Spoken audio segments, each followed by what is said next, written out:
Could you imagine?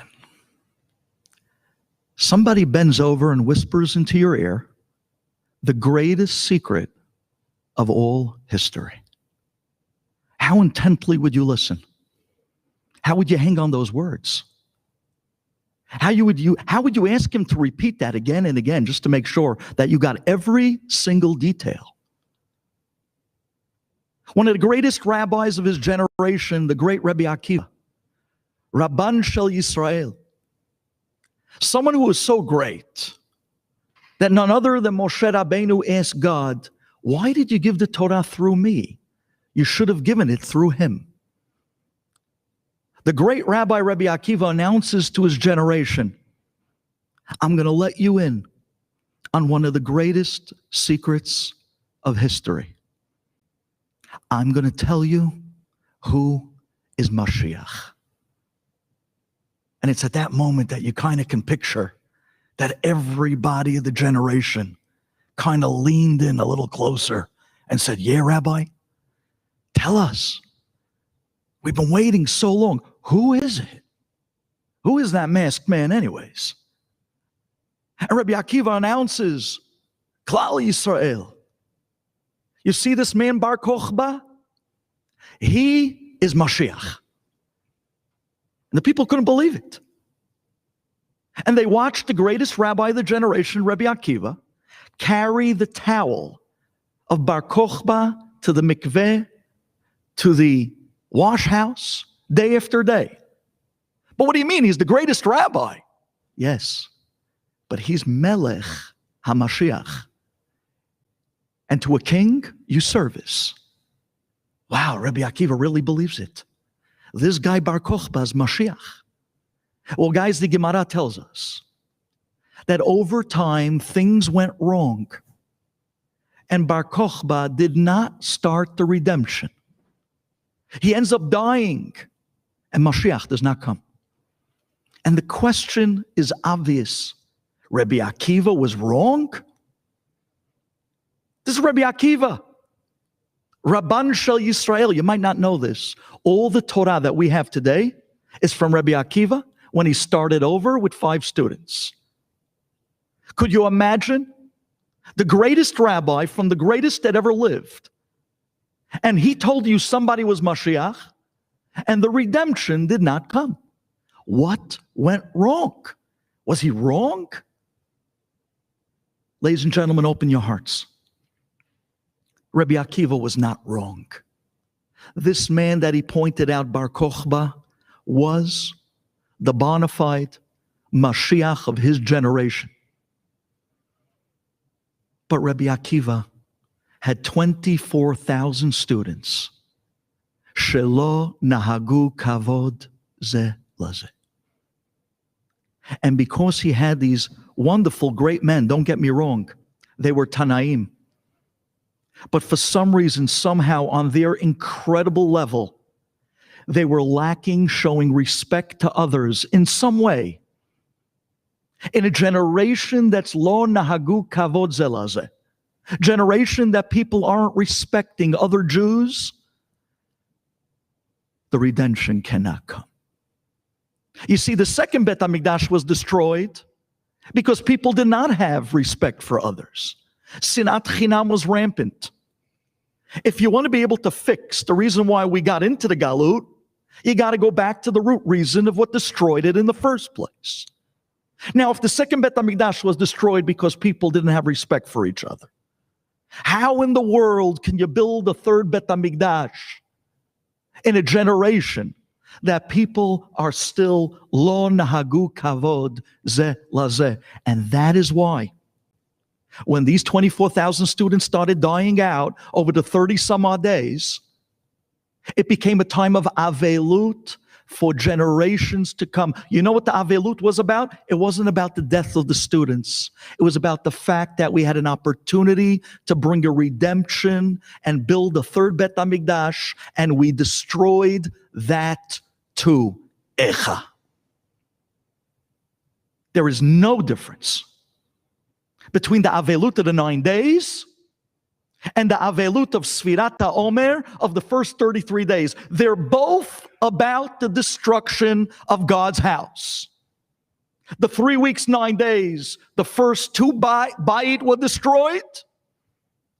And in the days of Sfirat HaOmer, the third Bet HaMikdash potential that was going to be built with a redemption on hand. But because we couldn't show kavod one to another, that potential was destroyed as well. And hence, Avelut comes back. Echa. You know what this means to me? You could be looking Mashiach in the face. You can know his name. You can know where he lives. You can walk up on the street and catch a conversation with him. You can even ask him, what took so long? And still, looking him in the face, no respect, no redemption. And that's what happened in the days of Rabbi Akiva. And to me, this is a little bit alarming, maybe even frightening. Because we're living now in a time that the greatest rabbis of our generation are kind of, again, telling us that Mashiach is already amongst us. The great Reb Khaim Kanievsky Shalita has already said, kama v'kama times, that Mashiach is already in Israel. The great Rabbi, Rabbi David Abu Hatzera, Shalita, I went to see him right before COVID, a few years back. I see that the rabbi is standing up on his feet for hours, taking in people to get blessings. And I turned to the shamosh and I said, the rabbi stands all day? Give him a chair. Let him sit down. It's not nice. The people are coming in. Let the rabbi sit. He says, the rabbi used to sit until a few years ago.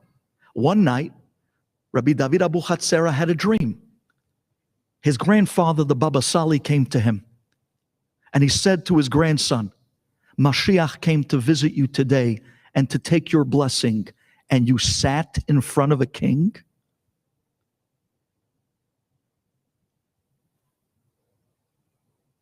From that minute on, the rabbi stood in case he ever comes back. He's amongst us. To talk about being so close to a geula, the words are just not doing justice. We feel like the boy who cried wolf, but he is there. The greatest rabbis are telling us he's here, and we're so close. And yet, we could be staring him in the face. We might even be able to put out a search party in Israel and rubbing up and down the streets of the cities and knock on doors and try and find him. And still, if there's no respect, there's no redemption. Like in the days of Rabbi Akiva, not only did they know him, but they know his name. They knew exactly who he was. But the redemption was held back because we couldn't find kavod one to another. That's amazing to me. He's amongst us. And we were hit with COVID-19, losing so many good people. He's amongst us, and we had to suffer through Meron, 45 holy Kiddushim lost. He's amongst us, and we had to watch the videos of the rafters and the stolen of Bet Midrash as they came crashing down, losing good Jews. Mashiach is here. And from 10,000 buildings in Miami, a Jewish building comes crashing down. What's going on? What's going on? Rabbi, if he's here, come on. Somebody donate a shofar and hand it to him. Let's get this done. Let's get this over. We're hedged. We're done. We all want home. What's taking? And the answer is, says Rabbi Akiva, I could tell you his name. I can tell you where he lives. But if there's no respect, there's no redemption. Why is it so difficult for us to grapple with this one point? Why can't we finally get our heads around this one? You know, Torah, we have tens of thousands of people learning all over the world. We probably have a renaissance of more Torah than who knows how many generations. Gemilut Chasadim, we have a gemach for toothpicks. We have a gemach for everything. We have phone books that are this thick of Gemilut Chasadim organizations on anything you'll ever need. So we have Torah, we have Gemilut Chasadim. Tzedakah, oh, you're in the right community. We raised the bar of what it means to give in Klal Yisrael. So what's holding us back? We have it all. There's one thing we still didn't break. And this is something that dates back all the way to Joseph and his brothers. When one brother sells another brother down the river, all the way to Egypt. And the sinat chinam of then, and the sinat chinam of middle, and the sinat chinam of end is still haunting us till today. Says Rabbi Akiva, yes. Rabbi Chaim Kanievsky is right. Yes. Rabbi David Abu Hatzera is right. Yes, he's close. He's amongst us. We can hear the footsteps of Mashiach. And I still tell you, no respect, no redemption. Come on, Rabbi. How do we do this? Why is it so difficult to get around this one? And in all honesty, I think it has a lot to do with human nature. You see, when we come into the world as a baby, we're the cutest, cuddliest portion of our life. But we're also in the most selfish mindset that a human ever goes through. The baby cries, it wants to eat, 2 o'clock in the morning, 3 in the afternoon, doesn't matter who, where, what, convenient, not, it's about me. I need to eat now. Me. The baby needs to be changed. It doesn't matter, you're on the train, you're in a doctor's office, the most inconvenient places, the baby needs to be changed now. The baby is all about me. And some people, as you watch, they go to 2, 3, 4 years old. Some kids, their first word, when they play with other children with toys, you know what that first word is? Mine.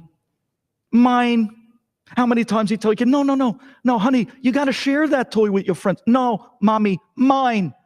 It's mine. It's about me. Life starts very self-centered. But we were supposed to mature.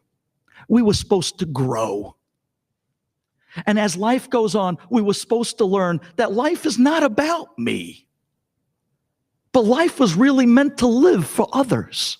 We were supposed to pick up that message with maturity. And you know what's funny? We're talking about babies and infancy. We're talking about kids. There are people 20, 30, 40, even 50 years old, and they're still in the mode of infancy.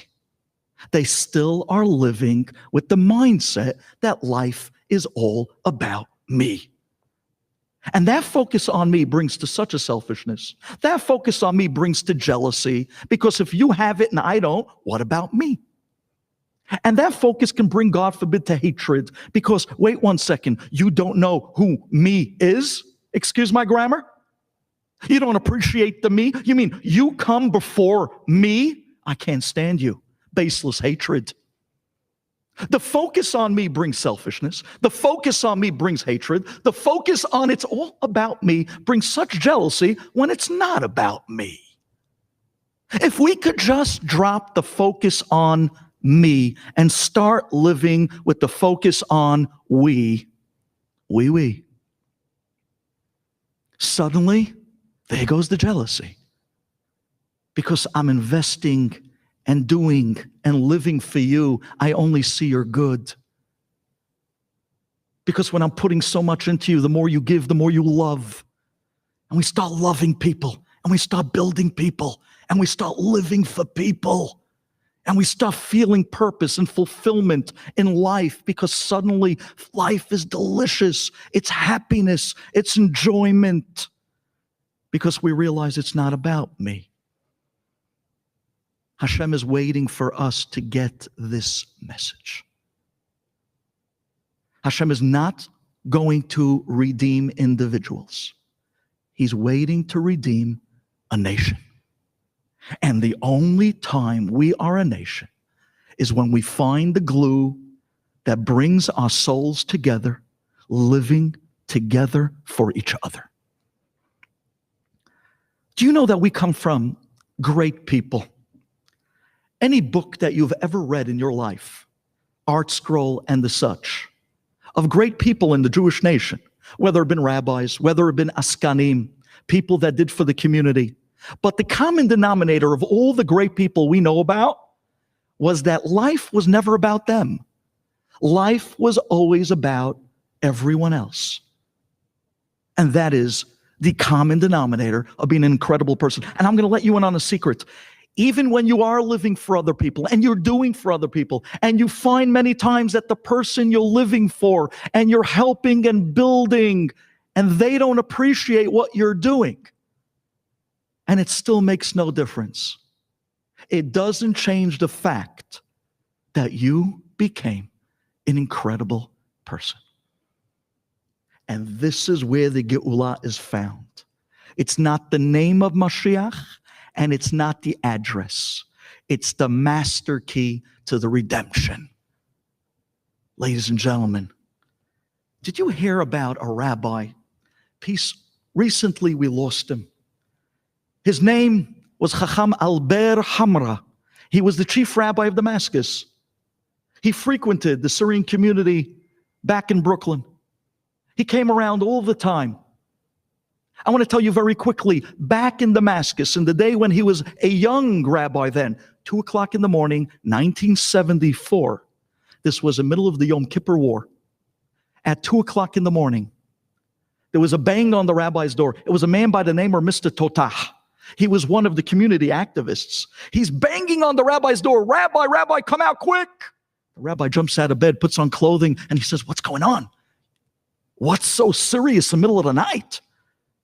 And then behind him he sees there's standing a Syrian general from the Syrian army. And Mr. Totach says, Rabbi, you have to come with us immediately. They take the rabbi out to the cemetery. And I'm about to show you a picture that hung on the wall of Rabbi Alber Hamra's home in Israel for over 30 years. Listen to this, watch this picture. This is incredible. I don't know if you can see this picture from where you're sitting. In this picture, you can see there are 3 men standing by a huge ditch. And in front of them, on the picture, it only captures 3 coffins. But really, there was a lineup of 18. The Syrian general turns to Rabbi Alber Hamra and he says to him, Rabbi, I know in the Jewish religion before you bury your dead, there are prayers to say. I'm giving you the opportunity now to pray for these 18 Israeli soldiers that we just killed at war. Pray quickly, because we're about to push their coffins into the ditch. There in the picture you saw 3 men. The first was Rabbi Zaki Aseh. The second was a great man by the name of Jidak Babie. And the third one was the young Rabbi Alber Hamra. While the other 2 men were praying, you know what Rabbi Hamra did? He ran to the other side of the ditch. And forgive me for telling you this, but he opened all 18 coffins and looked at every one of those 18 Israeli soldiers in the face and memorized their faces.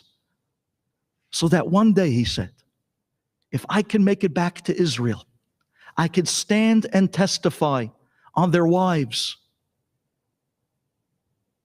that their husbands were laid to rest.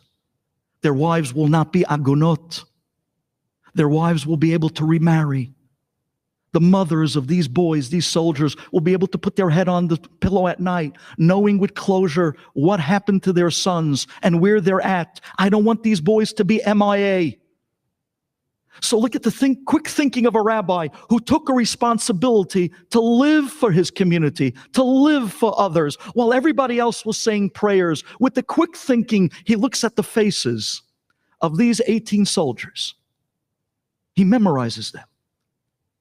And later on, years later, he stands in front of families and he tells the wives of these soldiers, you can remarry. I stand testimony. I saw that they were buried and put to rest. That is somebody that every waking moment of his life, he was thinking, living the responsibility of another Jew. What can I do for you? how can I live for you? And I found out over the years something incredible. If a person is battling anger issues, if a person is battling jealousy issues, go out and start loving people. Go out and start living for people. And the more you start doing good for people, it's mashpia, it has influence back on your own insides in such an incredible way that there's no room for jealousy. There's no room for hatred. And we start connecting in a way that we'd be out of here long ago. To me, this is incredible. Just recently, not too long ago, we lost a great rabbi in our community, Rabbi Shlomo Lankri, Zechet Tzadik Lebracha. Some of you might have known Rabbi Lankri. He was a legend in his own time. Anyone who came to Brooklyn, especially to the Sephardic community, nobody went through without knowing Rabbi Lankri. He was bigger than life. He was a personality of personalities. He used to get people to laugh, but at the same time, he always knew, with the funny broken English that he had, the right words to pick up the spirits of people. And you wouldn't expect that from a guy who was none other than a one-man Chevra Kadisha of the whole community. That's right. He was the Chevra Kadisha of the community, a one-man show. Sometimes he would have 2 or 3 funerals that he'd have to bury people a day. And he's not the guy that showed up to the funeral and kish. No, he was the guy that went with the family afterwards to the cemetery and oversaw the Kvurat Yisrael and made sure that they were good to the last moment, and even brought them home and showed up by the house for the Shiva and raised up the family. He would get constantly, not 10, not 20, not 30 years. We're talking about almost 40 years of phone calls in the middle of the night, 2, 3 o'clock in the morning. And he had that legendary pickup of, "Hi, boss. Rabbi, I'm sorry to wake you up, but we have a mitzvah. Someone just passed." He would jump out of bed, put on his clothing, and run to go do for another family. Run to go do the mitzvot for people at their dire moment of need. That was Rabbi Lankri, a man that knew nothing about living for himself. I think he owned 1 suit. It was only about other people. It was only about the community. It was only about changing the lives and being there for others. Recently in COVID, a great young rabbi by the name of Rabbi Khaim Dahan, he taught my shul. He gave the ladies class. He wouldn't take a penny. Talking about people that were out there to make good and influence the good lives of other Jews. Noseh be'ol im chavero. He would carry the burdens of people. He would give them incredible advice. He wouldn't take a nickel. L'shem shamayim. COVID-19 came. And we got the phone call one morning. It was a shock. This young rabbi, Rabbi Chaim Dahan, barely 50 years old, he passes away. His wife calls me that morning and she's crying. She says, "Rabbi, please." This was smack in the middle of the height of COVID. We're talking about between Purim and Pesach, when nobody was walking outdoors, where all we heard day and night were the sirens. She calls me and says, "Rabbi, please, I don't think we're going to have a minyan by the burial by the cemetery, let alone a rabbi. Please, can you come? Just say a few words by the grave." Of course, there's no funeral. We're in the middle of COVID. There was nothing. Barely a Kaddish. I said, I have to go have Hakarat Tov to this rabbi that taught by me in the shul. I jump in the car and drive out. Ladies and gentlemen, I drive into the cemetery in Long Island. There was a parade of cars, and none of those cars were siblings. It was just the metim themselves. And they brought them out. And each person didn't have their individual minyan. So we had to bring all the avelim together to make a minyan at each kvura. When it came time for Rabbi Chaim Dahan, I turned to the guys from the cemetery. These guys, the grave diggers, they were in hazmat suits from head to toe. They looked like Buzz Lightyear in yellow. They literally looked like an astronaut with glass across their faces, thick gloves, holding shovels, ready to go. After I said a few words on the grave of this rabbi, I turned to one of the grave diggers and I said, "Can I have your shovel?" I want to do the mitzvah. I want to put dirt on top of the coffin. He looks at me and says, no. I said, what do you mean no? Give me the shovel. He says, no. I said, why not? He says, if I give you the shovel, I'm scared I might get COVID. I said, bro, look at you, for heaven's sake. You're in this hazmat suit from head to toe. You look like you're from outer space. I'm standing here in my yeshiva jacket with this little mask with a smiley, have a nice day, and you're scared of getting COVID? Give me the shovel. He says, no, Rabbi, I'm not giving you the shovel. I said, all right. Borei Olam, you want me to do this by hand? It's not going to be the first thing I've done in life by hand. I got down on all fours, me and another guy, and with our hands, we started to push the dirt off the sides and cover the coffin of this beautiful rabbi, this Reb Khaim Dahan. And as we finished and covered the entire coffin, we had them say Kaddish. It's too much. I'm not a strong-hearted guy. I'm a sweetie. This was a lot for me. I got back in my car. I started driving back to Brooklyn, and then I get the phone call. It's my father from Lakewood. David, Rabbi Lankri just called me, and he raised the roof. He was screaming. I never heard him scream that loud. I said, why? What's the matter? He said he just saw the Zoom. He saw you were in a cemetery by Rabbi Dahan. He saw that you gave the speech by the grave. Rabbi Lankri says, is he crazy? He's going outside in the middle of COVID? Call Duvi right now. Tell him he's not allowed to go outside. No more cemeteries. No more funerals. I said, but, that's it. I said, okay. I went home. Didn't come out. No more cemeteries. No more funerals. The next week, I got a dozen phone calls. Rabbi Lankri said, no more cemeteries. No more funerals. The next week, I'm watching on Zoom a different funeral from someone in the community. And on the camera, who comes walking right by? Rabbi Lankri. I said, wait 1 second. Holy cow. Look at this. He gives it to me over the head. He yells at me something awesome.